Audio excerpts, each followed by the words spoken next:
Hi, Studio Recapped here. Today, we're going to talk about a movie called After in the drama and romance genres.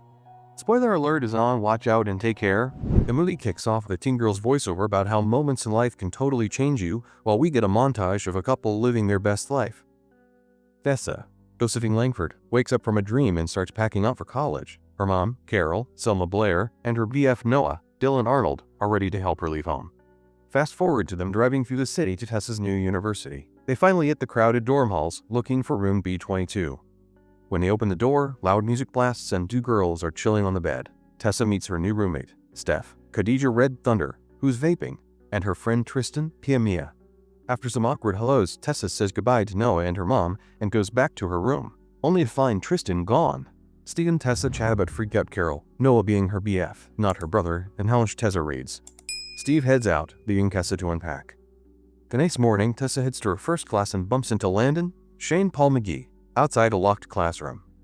Later, after a shower, she realizes her clothes are wet, so she heads back to her room in a towel. As Tessa opens the closet door, she's shocked to find a boy sitting on Steph's bed reading. She tells him he's in the wrong room, but he coolly says, "Nope, I'm in the right one." When she asks him to leave so she can get dressed, he's like, "Don't flatter yourself. I'm not even looking at you." The next day, Tessa's studying at a coffee shop when the same guy walks in with his friends. They share a brief stare before he leaves. Later, Steve pulls Tessa into a frat party. Steve helps pay out an outfit, and they hit the party where Steve hooks up with Tristan. Oh, it's official, she's her GF. They roll into the living room where the crew from a coffee shop is hanging out on the couch plus one extra guy. Steve introduces Tessa to the gang, and Molly suggests they play a game of truth or dare. Tessa's like, "That's a kid's game, but Molly's all, not the way we play." Jace hits her with truth or dare. Tessa chooses truth, and Molly asks, "Where's the craziest place you had sex?" Tessa freezes, totally uncomfortable, and asks to skip. Molly's not letting it go, so she asks if Tessa's a virgin. Tessa dodges the question and opts for a dare. Jace dares her to make out with Hardin. Hardin slowly stands, strolls over to her, and they lock eyes. But after a tense moment, Tessa's like, "Yeah, I'm out," and storms off. Later, Tessa heads to class and tries to find a seat. Harding walks in right behind her and sits down just as Professor Soto starts talking about Pride and Prejudice. Hardin's all, "Love's not real. You can turn it off whenever you want." Tessa, feeling some type of way, raises her hand and says the book was ahead of its time. Class ends, and Harding follows her out, excited like, "That was fun." Tessa's like, "There's nothing between us," but Harding just walks off. Landon joins her, and Tessa rants about how arrogant Harding is. Landon just shrugs, saying, "That's just Hardin being Hardin." Turns out, Landon's mom is dating the university chancellor, Chancellor Scott, who happens to be Hardin's dad. The next day, Tessa walks into campus coffee shop and spots Hardin chilling on the couch reading. Hardin walks over while she's stirring sugar into her coffee and says he wants to show her something in place. Tessa's like, "We need to keep our distance," but Hardin takes a step back, making her laugh. He's like, "Yes, I'll see you around," all disappointed. But Tessa, against her better judgment, decides to join him. Hardin's all, "See you around?" looking disappointed as he walks off. But Tessa, having a sudden change of heart, decides to join him. As she's about to turn away, she reaches back and touches his hand. Hardin, being the troublemaker he is, runs his hands up and down her arm and chest, breathing into her ear. He lifts her shirt and plays with her waistband. He can tell she's nervous, so he asks if she's ever been touched before. She nods, and then, without warning, he stops. Tessa's like, "Why'd you quit?" He casually says, "We've got time." Flash forward to a bar grill where Hardin and Tessa are chatting over food. Hardin's telling her he doesn't believe in love. Tessa starts asking about his family and he gets all defensive. Suddenly, Molly and Zed interrupt, and Tessa gets a vibe that Hardin's uneasy.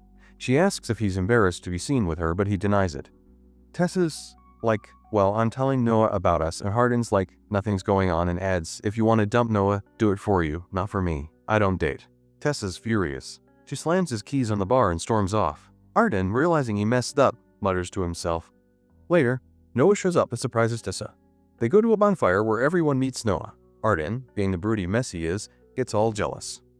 Molly suggests they play suck and blow, but things get awkward when Jace starts hitting on Tessa. Noah tells Jace to back off, but it's Hardin who leaps into action, punches Jace, and chaos ensues. They're pulled apart and Hardin storms off into the night. Meanwhile, Tessa and Noah snuggle on her bed, watching TV. After Noah falls asleep, Tessa gets a text from Landon asking for help. She rushes over to his place to find chaos, broken glasses everywhere. Landon explains that Hardin came over drunk and started smashing things. Tessa heads out back and finds Hardin drinking alone. She calls him out for drinking, and when she tries to clean up a broken bottle, she cuts her hand. Hardin, feeling like a mess, takes her upstairs to patch her up. He apologizes for the way he treated her and says he's starting to rethink his whole no dating thing. Tessa, feeling the same way, admits they're both a mess and sparks fly. They start fooling around and Hardin whispers that she never has to cover up for him. They fall asleep together, but when Tessa wakes up in the morning, she realizes her mistake.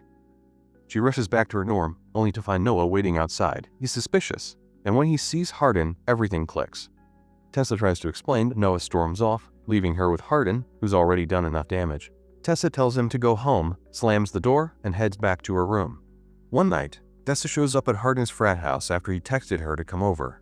They sit on the roof, chatting about her dad bailing when she was little. She feels awful for what happened with Noah, but admits, Noah's my best friend, but you're so much more. Next, we see Tessa in the library just as it's closing. Hardin sneaks up behind her, and they hide from a security guard like two rebels. They escape, and in the dark library, Hardin reads to her. They narrowly dodge trouble and end up in her bed, where things heat up. Hardin takes her to this cute apartment he's plant-sitting for a friend's dad. He suggests they live there together since she's been cut off. This whole plant-sitting thing? Yeah, he did it for Tessa. They move in, and we get those adorable moments of them falling for each other. They kiss their way back into the apartment, and Tessa tells him, I want you now. Hardin's totally here for it. Things get steamy, and Tessa feels a little pain because, well, she's a virgin. One day, Tessa's reading and Hardin's phone blows up with texts from Molly. She texts his phone. Oops. And Molly's like, meet us at the bar at 9. Hardin walks in, and Tessa confronts him about it. He says he doesn't know what Molly's talking about and storms out. Tessa's like, wait, you're leaving in the middle of our fight. But Hardin asks, do you trust me? And she does. Later, she's sitting at home, and Hardin isn't responding to her texts. Tessa gets a text from Chase, telling her to meet him at another bar to find out where Hardin is. She walks in, and the gang Molly, Zed, Steve, is at a table. Chase and Hardin walk in, and Hardin looks like he just saw a ghost. Molly starts dropping bombs about how Tessa's been spilling all the deets about their relationship. She even asks Hardin if he has anything to tell Tessa. Then, she brings up truth or dare. Hardin and Zed try to shut her down, but Molly pulls out a video. It's from the night Tessa stormed out. After she left, Hardin said it could make her fall in love with him, and then turn it off with a snap of his fingers. Hardin is now crying, while Molly says it was all just a game. Hardin says it was recorded before he got to know her. Tessa's done. She stands up, storms out, and Hardin follows her. She hops on a bus back home, makes up with her mom, and heads to Noah to apologize.